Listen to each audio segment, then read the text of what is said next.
So I just want to be honest with you all where my heart is this morning and some of the things that I'm bringing to the table. First, as we talked about, it's Advent. And Advent, for many of us, this time of waiting and preparing, it can be a time when we're actually more aware. And so because of that nature of waiting and preparing, it can also be a time where things are a bit more tender. The second thing I bring to the table is, last week I started reading Brené Brown's newest work. It's called Rising Strong. I highly recommend this book. And I bring it to the table this morning. And the third thing is, as you know, there has been this week not just another, but yet another mass shooting in this country. And as you know, it happened the week before that. And it was in our own backyard of Colorado Springs. And so once again, the questions, the conversations, they turn to the big questions, the whys, the wheres. Why is this happening?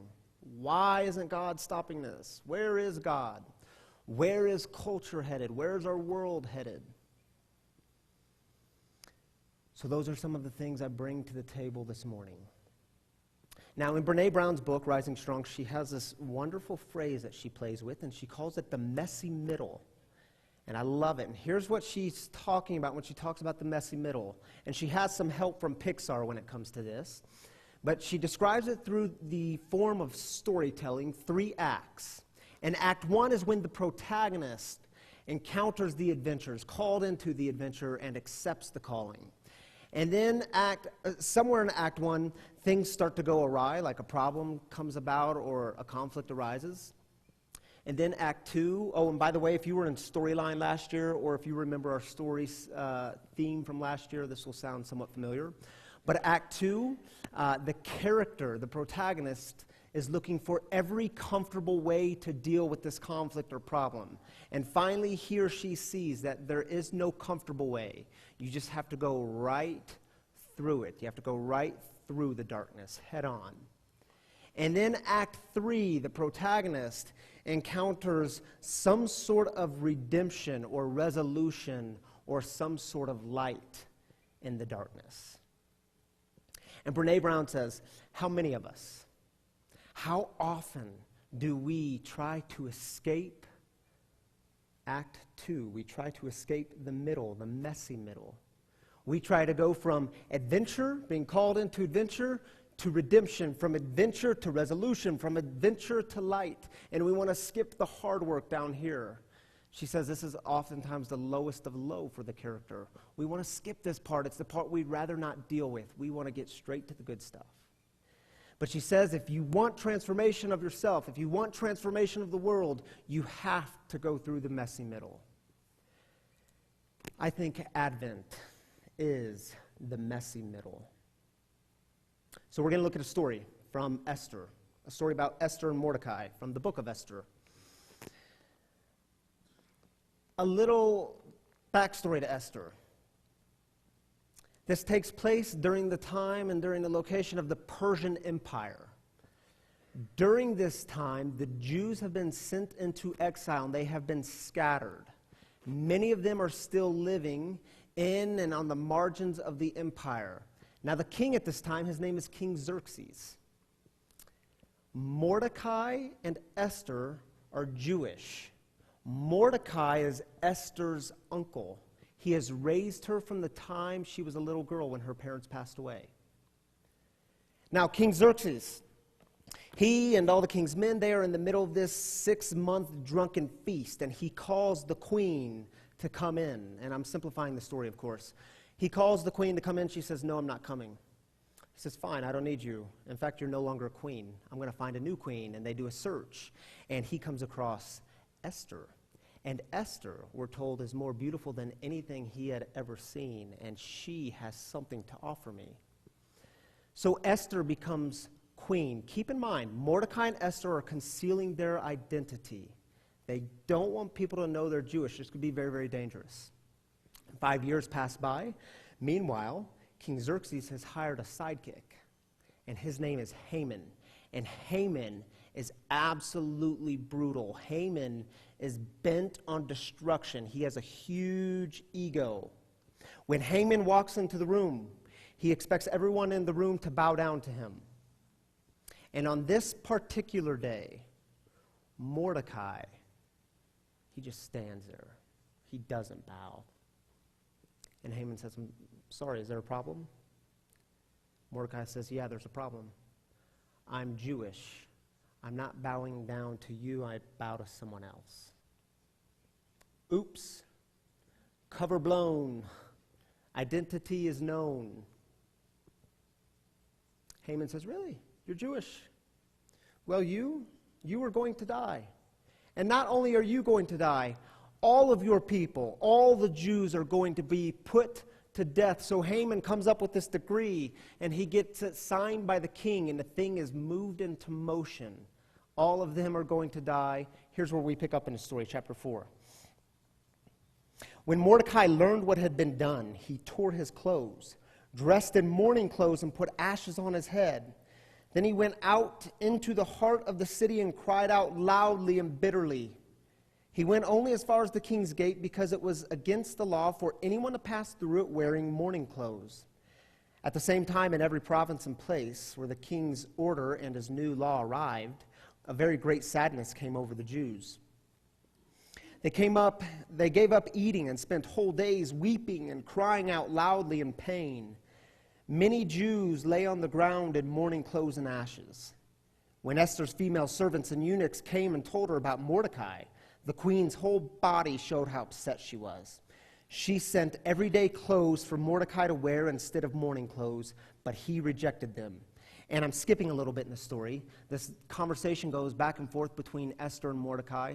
And Mordecai says to her, Esther, you have to act. You have to do something. You have to go before the king and stop this thing. And Esther says, look, you don't understand the way the system works. I can't just go before the king. If I'm not called before the king and I just show up, well, then I could be put to death. That's not the way it works. And so Mordecai responds. When they told Mordecai Esther's words, he had them respond to Esther, don't think for 1 minute that unlike all the other Jews, you'll come out of this alive simply because you are in the palace.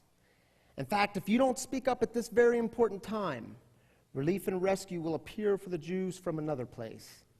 But you and your family will die. But who knows? Maybe it was for a moment like this that you came to be part of the royal family. Esther sent back this word to Mordecai. Go gather all the Jews who are in Susa and tell them to give up eating to help me be brave. They aren't to eat or drink anything for 3 whole days. And I myself will do the same along with my female servants. So she's drawing on her traditions of praying and fasting to go through something hard. Then, even though it's against the law, I will go to the king. And if I am to die, then die I will. So here's the messy middle. Esther says to Mordecai, dude, you have got to get your act together. You've got to stop with all this weird stuff of mourning and weeping and wailing. It's making us look bad. Here, take these everyday clothes and put them on. Be a normal human being, Mordecai. Now, just imagine with me for a moment. If Mordecai says, oh, shucks, Esther, you're right. Let's just act like none of this is happening. Let's ignore this part. Give me the jeans and a polo and let's go back to life as usual. Mordecai doesn't do that, does he? He says, heck no, I'm not putting on the clothes. I'm staying in the sackcloth and ashes because we're dealing with this. This is happening. Mordecai stays in the messy middle. And then Mordecai says to Esther, don't you think for 1 minute that this thing isn't going to affect you? The palace can't protect you here. This is going to affect you. Mordecai is pulling Esther into the messy middle. And finally, by the end of this part of the story, Esther embraces and engages the messy middle. What does she say? Next slide, please. Esther sent back this word to Mordecai. Go gather all the Jews who are in Susa and tell them to give up eating to help me be brave. And I'll go to the king, and if I'm to die, then I'll die. Now, I don't know about you, but my experience is an observation. When we go through something hard, when we're dealing with tragedy, when we're dealing with the unfun stuff, it's natural for us to start asking all those questions of God. Why? Why? Why? And at some point, on some level, the why questions just become uninteresting. And don't mishear me on this. I'm a big fan of, like, in the middle of tragedy, shaking our fist at God and saying, God, why? And this is the time we voice our frustration and our anger and our disappointment to God. And there's something really healing about that, right? But there's also something kind of unhealthy about staying there. And let's be honest with each other. Even if there were divine answers to such questions, would they really ever satisfy? I mean, if the divine could step down and somehow answer these questions and say, well, yeah, here's why he had to die. When he was in the 5th grade, he did this. And then again, when he was a senior in high school, he acted this way. And then when he grew to be older, he was pretty greedy. So, I had to send that terminal illness. Would that work for anyone? You see, I think the problem is we need a new paradigm, a new conception of God.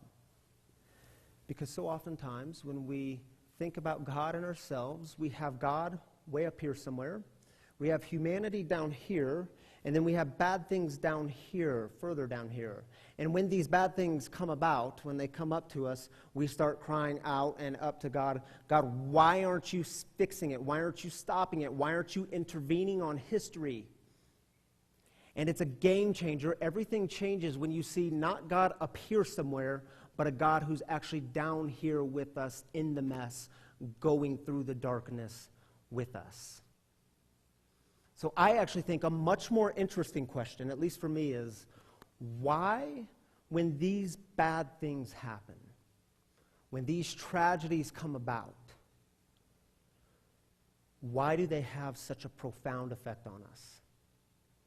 Why do they affect us at all?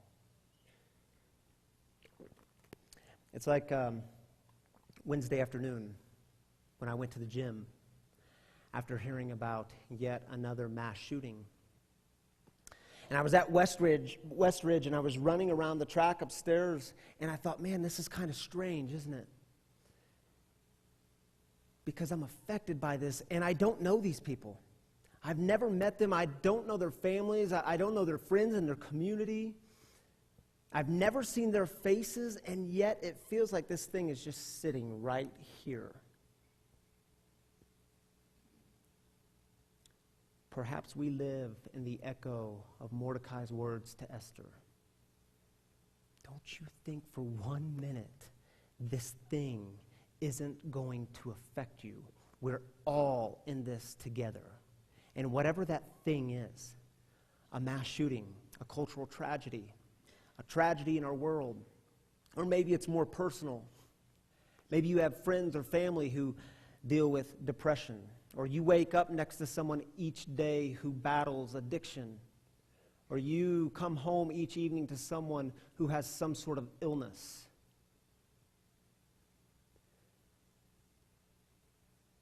Have you ever had the sense that someone's suffering has something to do with you?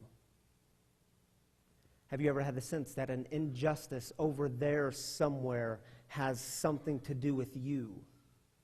And that you need to act, not just because it's about alleviating their suffering, but it's also about alleviating yours too. I mean, have you ever had the sense that we're all one? In the New Testament, they talk about one Lord, one baptism. It's this profound sense of all humanity being in it together. Still in Orthodox traditions, they talk about the mystical body of Christ. Again, the sense that all humanity is one body. It's why for thousands of years the image of body has been so compelling to so many people, because it gives us the sense, the feeling that we're in it together. I mean, have you ever noticed, like during times of tragedy or during times of deep darkness, how Facebook posts blow up with things like, hug your kids a little tighter tonight, hold them a little longer, let people around you know that you love them and that they're valuable. Why? Because in the middle of darkness, we have this profound sense that life is fragile and life is sacred, and we're in it together. So, in light of Advent, in light of this story about Mordecai and Esther, what does it look like for us to be brave in our world today? Perhaps it's as simple as saying, yeah, these things, whatever these things are, they affect us. They have an effect on me. Or perhaps it's like saying, like Esther said, I can't do it alone. I need you all to help me be brave. I need you to stand with me. We're going through something hard together. Or perhaps it's realizing that light is possible. Light exists, but we first must go through the darkness together. Peace exists, but we first must go through the darkness. So I want to introduce you to someone this morning, Jenna Wesson. She's someone that I think is really brave. She's someone who models and demonstrates for us what it's like to go through darkness and to wait for some sort of light. She's one of our youth here at St. Luke's, and I encountered part of her story a couple of months ago on Facebook. She posted, I'll just read it, October 13th. She said, as some of you know, today's a special day for me. Today marks 1 year clean of self-harm. I wouldn't be here right now if it weren't for everyone I've met and everyone who supports me. Thank you so much. I love you all. Thanks for being so accepting and loving towards me. You're all amazing. She's going to share a small piece of her story about going through the darkness and discovering some light along the way. Thank you for being here, Jenna. So a couple years ago, I was in a really dark place with depression and anxiety, but I kind of chose the easy way out, which is avoiding it and thinking that if I didn't accept it, it wasn't real. And that just drove me deeper to a point where I began self-harm. And at that point, I wasn't just hiding my own personal sadness, I was hiding my physical scars. And the reason was that no one understood. For example, if you tell your coach that you're hurt and you can't play, they'll be fine with it. But if you tell your teacher that you have social anxiety and you can't present in front of the class, then they'll just tell you that everyone gets nervous and that it'll be good for you. And for that reason, I was just terrified of reaching out and finding people to help me. And I was also scared of wasting people's time or money or for something that I just didn't know if it was real. And within that, I hit rock bottom and I was hospitalized for suicidal thoughts and self-harm. And that's when I realized that I was willing to do anything to be happy, including accepting that I wasn't okay. And through the process, I discovered a couple things. I discovered that I was worth so much more than anyone's time or money, and that I wasn't alone. In fact, 1 in 5 people in my generation have depression. And with that, I learned the power of group therapy. And this is because they've experienced it. They know what I'm talking about, and they won't think I'm crazy if I'm sad one day. And right now, I've been clean for 14 months, and I'm not looking to go back there. Thanks for listening to my story.